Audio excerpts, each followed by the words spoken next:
planification familiale permet de contrôler les naissances au sein d'un couple, grâce à des méthodes de contraception modernes et efficaces, évitant ainsi des dangers qui peuvent menacer l'équilibre de la famille.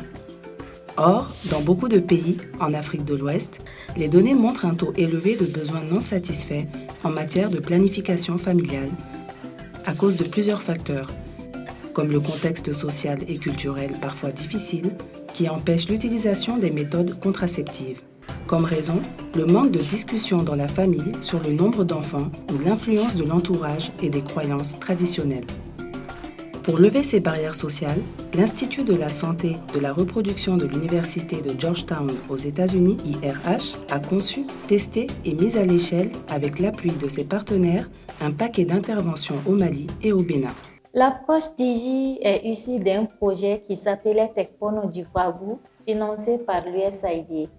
Elle a été expérimentée au Bénin par l'Institut pour la santé de la reproduction, l'IRH, en partenariat avec CARE et Plan International. Après son succès au Bénin, actuellement, l'approche est mise à l'échelle au Mali.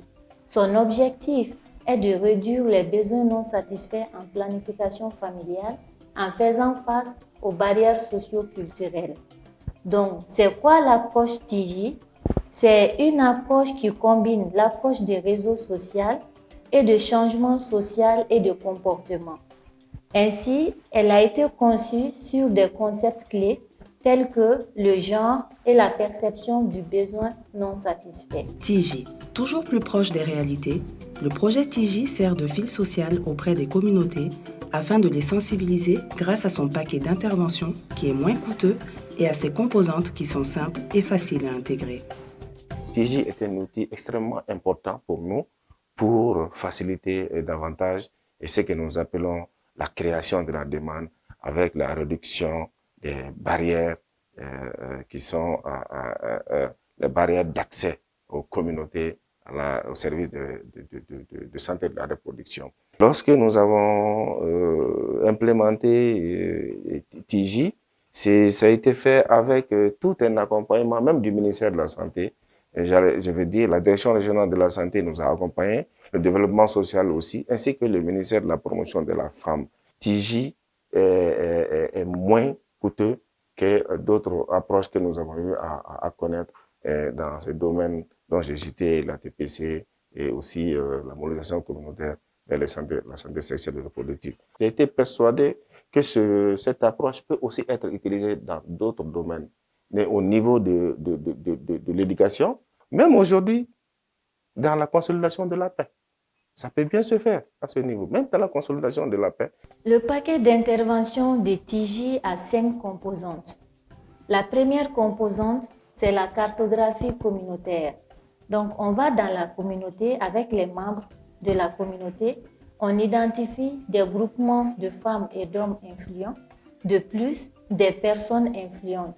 Ces personnes peuvent être des leaders religieux, comme des femmes d'association ou d'autres. La deuxième composante, c'est le dialogue et réflexion au sein des groupements influents. Les groupements sélectionnés vont désigner un de leurs membres. Ces membres sont formés à utiliser les matériels de communication qui sont des histoires et des cartes d'activité qui suscitent des discussions sur les facteurs de barrières socio-culturelles qui empêchent les femmes et les hommes d'utiliser les méthodes modernes de planification familiale. À la suite des discussions, les participants diffusent les nouvelles idées dans leur réseau. La composante 3, c'est l'engagement des personnes influentes.